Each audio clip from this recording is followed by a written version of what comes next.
Guys अहिले हामी चाहिँ बनतरुल हन्टिङको लागि चाहिँ जङ्गलमा आइपुगेका छौँ र अहिले बनतरुलको लहरा चाहिँ उठेको अवस्था हामी बनतरुल चाहिँ हेर्न गइरहेका छौँ।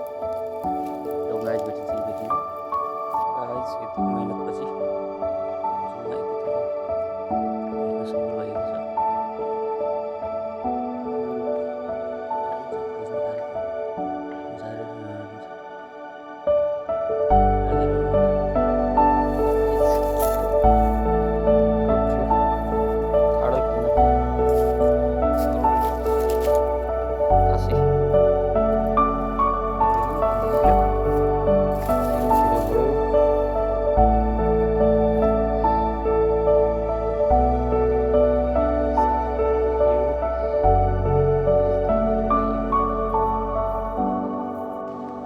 तरुल खाने क्रममा फाइनल्ली भर्खरै यत्रो खनिसकेपछि मात्र सानो तरुल देखिएको छ।